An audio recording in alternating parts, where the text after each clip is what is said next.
Hello, everybody. Welcome back to my Daily Dose with Tim. Today is season 2, episode 55. And this officially makes it part 8 of the same case study on a multifamily example that we've been working on under the strategy of income properties. And so, as promised, this is the part after we've covered debt servicing. We're now going to go into the creative financing part of it a little bit. And by definition, creative financing a lot of the times really only kicks in during the acquisition process. However, how you can actually present or have those options available to you still comes down to the ability to fully analyze the deal properly and having a very clear idea in terms of how your acquisition period links into your value add period, that links into your stabilization period. A lot of times, some of those things are actually overlapped a little bit, and then your exit strategy. Now, your exit strategy, because it is income property, a lot of people, I know it's really confusing, tend to call holding onto the property their exit. However, that's because by definition, an income property is something that you hang on to as opposed to a flip or a wholesale and assignment deal or a lease option, for example, where the sale date or the expiration date or a clear exit date is already there. However, regardless, let's look at 3 different types of creative financing that we can have now, leveraging this same example that we've been working on for the last 7 episodes. So first thing first, when it comes to creative financing, we've all heard about the term joint venturing. And so for demonstration's sake, I'm gonna use the simplest way to explain the joint venture structure, which is what we typically call 50-50 split. So 50-50 split in this particular case, I'm going to start to write as I speak now. The first 50 is the managing partner. And let's just say that this is you, this is me, somebody that is educated, somebody that's professional, that's somebody that's doing this on a regular basis, meaning we have the expertise, we have the knowledge, we have the education, we have the support, the power team, the system that have been built up over time, and we are that source of deals to help other people's money work harder. So this is one of the most important factors that I want everybody to really remember, is that just like when I was talking about wholesaling, for example, I would never wholesale a deal that I would not otherwise buy myself. The only times that I actually assign or wholesale deals out are simply because, number one, it does not fit my immediate business plan this year, or 2, I do not have the funds to close on the deal right now, even though it's good. The point is, though, I would only present deals to other people where I can actually add value to their finances as well. And so what that means is the other side of it is what we call the money partner. Very, very simple. And so for most people, when it comes to doing joint venturing, obviously, once again, no one size fits all. There's lots and lots of different scenarios and circumstances that will basically contribute on how a final joint venture structure is created. However, like I said, for demonstration's sake today, I'm just going to talk about 50-50 split. So what that means is the managing partner has 0 money into the deal, but they bring all the expertise into the deal. So what that means is typically the fact that managing partners like you and me, we are the ones that possess the knowledge and the skills and experience and the support to go out there and find good deals, or we just find deals, period, because sometimes they're not good upon first glance. And then number 2, we analyze and find ways to make them good deals, and then we structure deals. Once we're able to do that, then we have something to present to a potential money partner. So in this particular case, the money partner will come up with the money and the qualifications to help us acquire the property. So let's take a look at what this means. Is that as is, we already knew that as is before, the cash flow was 1026.83 per month. So what that means is on a monthly basis, that amount is divided 50-50. So as the managing partner, 1.2,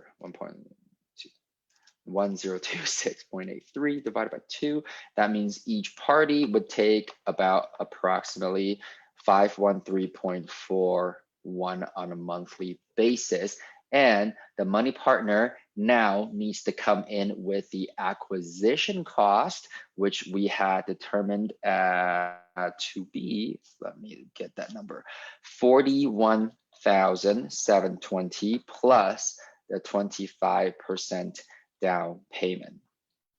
Now, depending on your circumstances, some of you might decide, hey, you know what, on the 41,720, I'm going to contribute to that as well, or you'll go 50-50 on that. It's definitely a business decision that you'll have to make. However, again, we're going to just do a very clean cut today and just say that in this particular case, the money partner is coming up with the acquisition cost that would include the 25% down payment. So what that means is 25% of 724,000, oopsie, is 181,000 plus the 41,720. Okay, so that is 222,720. So what that means is managing partners, you're going to have to find somebody who's got access to $222,720 in cash to close on the deal and have the ability to carry the mortgage for the rest. And then after 1 year's time, once the numbers have been improved, then the new cash flow number, as we know, was 128.355 per month, and then divided by 2, 50-50 once again, works out to be 128.355 divided by 2. That works out to be approximately 641.77. So everybody wins. Now, with that said, let's not forget about the fact that the value went up by about 280,000. And so once again, 50-50, that means each person has now a portfolio income. Okay, that's like a piggy bank you cannot break. However, on paper, it looks pretty darn good. You got 140,000 each in equity or net worth increase, depending on how you want to look at it and how you financed it in the first place. Now, the point that I want you to focus on, though, is the fact that a lot of people are out there, you know, seeking support and coaching on raising capital. Now, raising capital, at the end of the day, we always say when the deal is good, the money will follow. So it's not just about going out there and talk to people about, let's get some money together and buy real estate. It's not about that. It's the fact that you need to be able to provide this entire thought process. And I've already shorthanded this a lot, and it still took us almost 8 episodes to get here. So you can see it's really ultimately not about just how to raise funds. It's about the ability for you to find deals that, whether or not initially appears good or bad, you can always make it a good deal. And that way you are able to have a business case to go out there and raise money. And that would be the very bare minimum. And the most important attitude and concept that we all need to have is that we only get other people to invest with us when we know we can help their money work harder for them. So let's say in this particular case, in 1 year's time, let's just say first year, let's focus on the $513.41 split per month, okay, times 12 months, plus the $140,000 in equity increase. That means whoever is our money partner, oops, I don't think it really shows that well, my calculator, but I guess you can see it now. Whoever is our money partner coming in to back this deal with us, okay, in 1 year's time, we have helped them grow their money, okay, from 222,720, that's the acquisition cost that they have to come up with, and added another 146,000 approximately onto their wealth.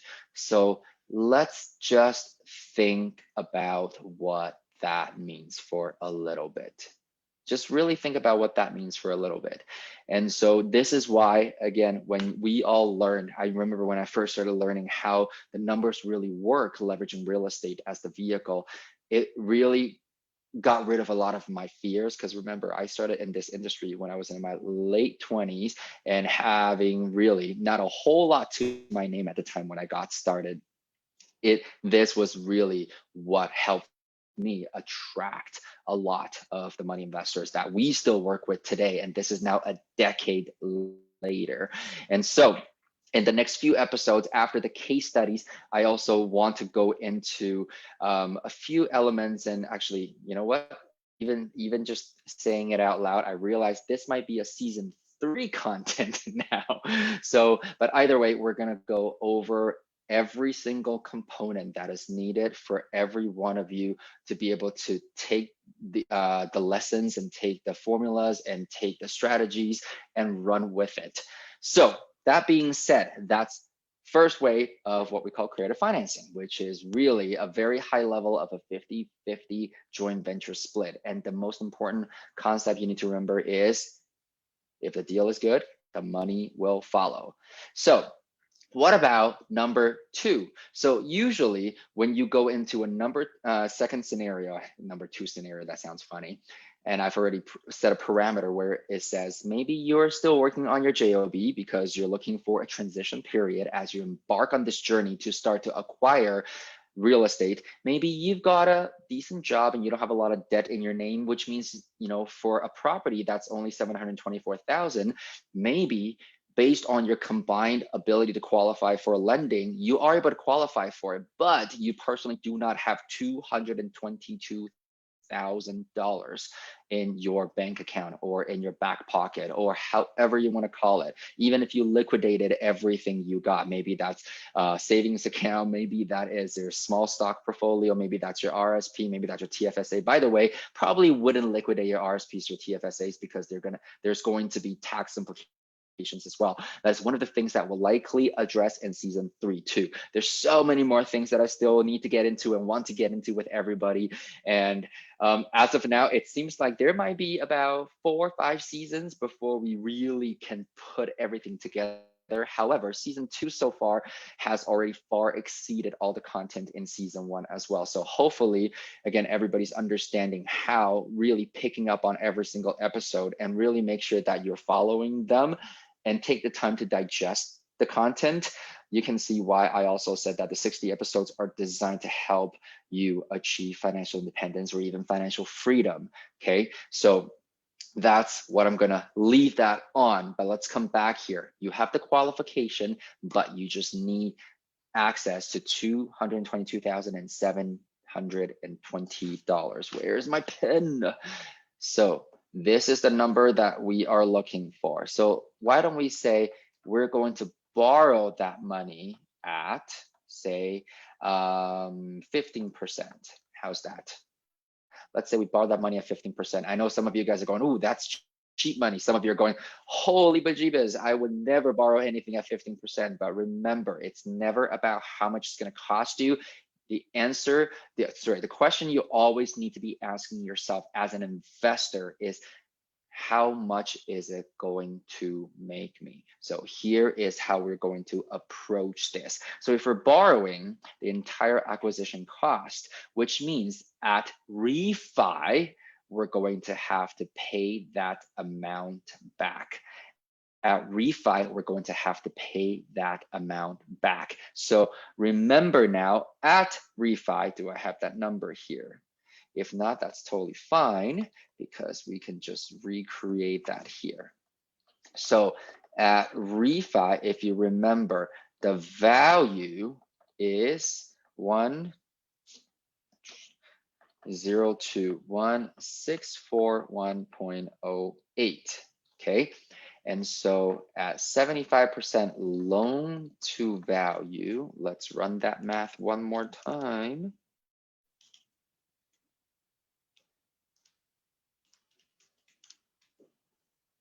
This is, I want to make sure because it's slightly different. 1012641.08 times 0.75.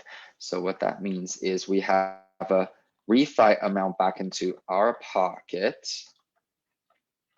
of this much, okay, of this much. So what that means now is, let's say initially the acquisition cost was 40, what did we say?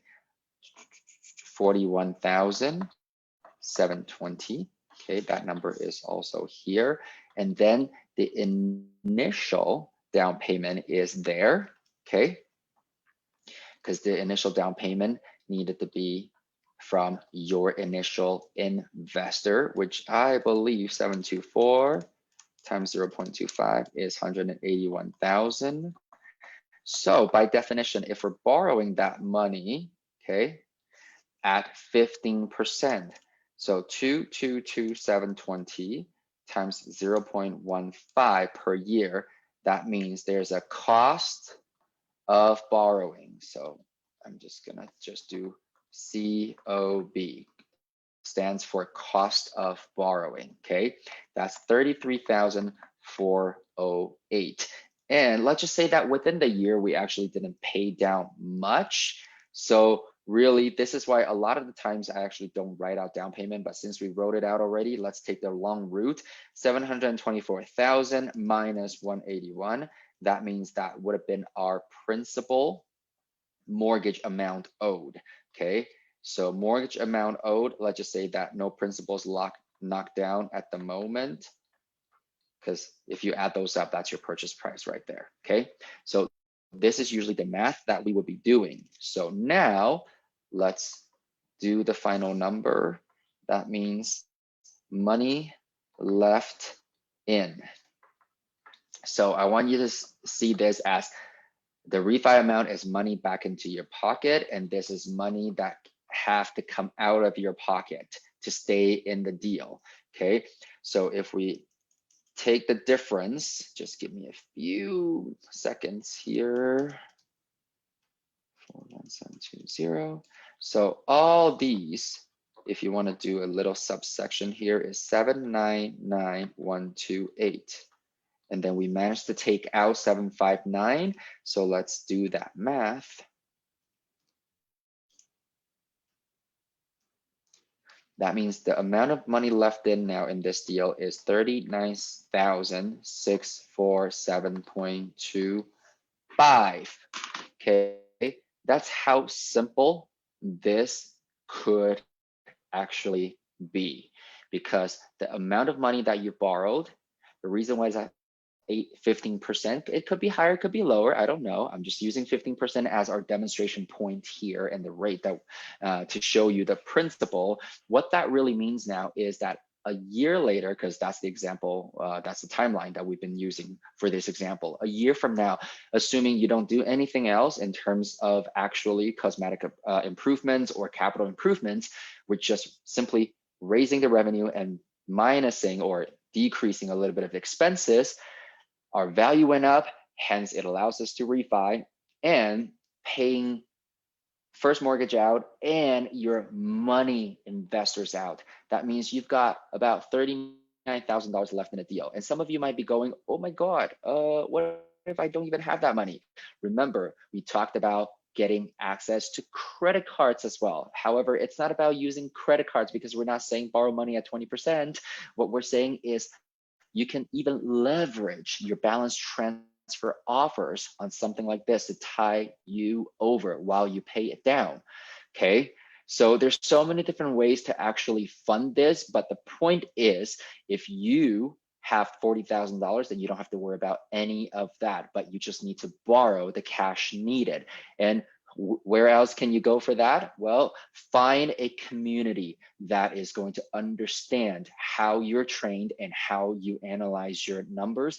And the other source definitely could also be a very, very investing savvy mortgage broker to help you out here, to help you connect to maybe even B lenders in this case, or maybe even private lenders in this case, who are okay with lending you $222,720 at 15%, so that upon refi, because you've already now run the analysis, upon refi, you're able to pay them back and still sustain and stay in the deal as well, okay? So now, last but not least, what if you need 100% of OPM? So this is really a very, very wide bucket because it's very circumstantial depending on what kind of scenario that you might potentially run into. So for this particular one, I'm just going to say, let's say, using a very common way of how a lot of the Trust Your Talent students are funding their deals these days, because they're going to go to a market where, again, cost per unit is a lot lower, and then they will find a money partners that have the ability, say, for example, to access their home equity line of credit at a very low interest rate, and they can basically just pull that out and leverage that 100% as OPM as their purchase as well. And they can go in as a loan agreement, or they can go in as a joint venture structure. We're not going to talk about structure right now. Let's just focus on the numbers. So what this means now is, if you remember, I keep on saying NOI, NOI, NOI is the most important factor here. So our NOI initially, okay, and our NOI after improvement. So after improvement, we have 58530.7, and our NOI initially is 41805.92. So let's just say that you found an investor that's based in LA, or based in somewhere in New York or Vancouver or Toronto or Chicago, where they have a property that they live in, so their principal residence, and say, assuming that the property right now that they live in is worth $3 million, and they are free and clear because 20 years ago they bought that property for $280,000 and they've already managed to pay it down. So at $3 million, you know what? Let's just be even more conservative. Okay, not conservative per se, but let's just say it's not even $3 million. Let's just say it's $1.2 million in this case. And because it's a home equity line of credit, a lot of the times lenders are going to be able to approve them to pull out 65%, if not more. Okay, so some lenders, depending on the lenders that you're working with, might be able to help you pull out a little bit more, or some lenders will offer to give you up to 80% loan to value. However, a portion of that will be a regular mortgage, and a portion of that will be home equity line of credit. But regardless, let's just say that for simplicity's sake, we're just going to do 65% loan to value based on a home equity line of credit on a $1.2 million house. So $1.2 million times 0.65. Now we have 780,000. So to buy this property, we know is 724,000 plus the fees of 41,720. So this works out to be 765,720. So do you think 780 is going to be able to cover the entire purchase?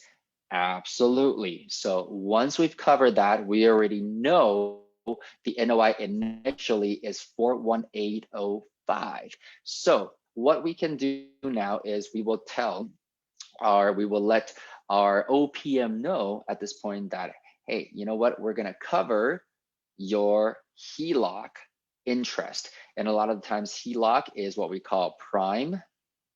Oops, let me change the color on that. A lot of the times HELOC is what we call prime plus a certain percentage. So most commonly is 0.5%. So these days, a lot of the Canadians have access to 3.44% in their HELOC interest rate, and it's interest only, okay? So let's just say that we pull out 765,720 times 0.0344. That works out to be a borrowing cost of interest only of 26,340.77 a year. And if our NOI initially is 41,000, that means we have an initial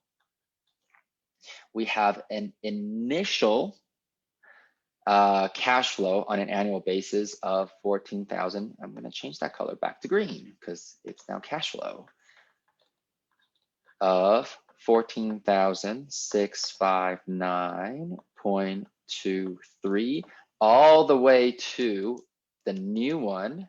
So 58,530.7 minus 26,340. So in 1 year's time, we're gonna go from that cash flow to 32,190.7.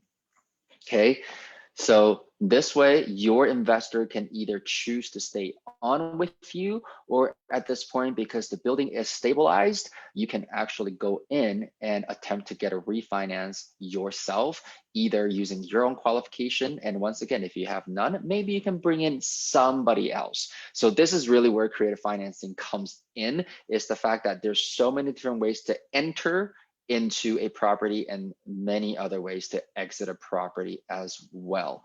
We're just leveraging our properties as our collateral and equity to offer to our money partner who trust in us enough to be in on the deals with us. But remember, if you look at all the scenarios here, the foundation is always built on creating win-win situations and helping your money partner's money work harder for them as well. So what does that mean in this scenario now?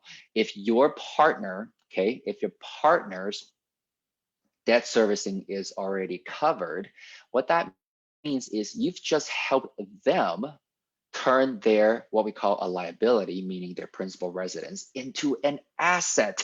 Because say a year from now, if the property is cash flowing at 32,000 a year, so 32,000 a year divided by 12 months is 2,600 a month, divided by 2 people. Let's say if you're still going in the 50-50 split at this point, okay, whoops. That means your money partner is now making $1,341 per month. And that $1,341 can now help them with paying their taxes, pay their insurance, pay their utility bills. You've really now helped them turn a piece of liability into an asset, even though they were mortgage free before. Because at this point, even though there is a mortgage, debt servicing is already taken care of by another income generating asset. So these are just some of the things to just get you started on thinking about creative financing as well. We can definitely go a little deeper too. So that is something that I have planned to go all together when we're really going into how you can create a proper deal proposal as well. And as mentioned, this is likely going to be in season 3 content. All right, so with that said, thank you so very much for joining me on this particular subject and this particular case study. I'm going to conclude this case study right here, because what I want to do also is, starting the next episode, we're going to go into leveraging single family homes now as our income property case study example. So far, we've been leveraging a 14-unit building with an initial purchase price of $724,000. And this is part 8 of an 8-part episode, really. So I guess that goes back to maybe episode 47 or 48 being the first one on this one. But make sure that if this is the first time you're exposed to this, go back and follow every episode, especially season 2. It's very, very important for you to start from the beginning and link everything together.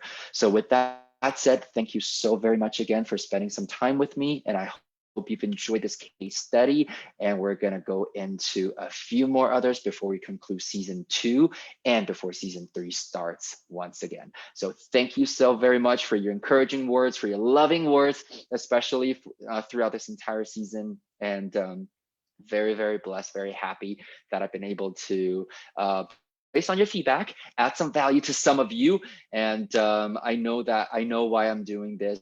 I know why I share so much, and just because I really, really do believe that every single person, if you have the drive, if you're willing to put in the work and the effort, everybody deserves to enjoy a financial and a financially free life, meaning that it's supposed to give you the time and the money freedom that you deserve to live the life that you truly want to live.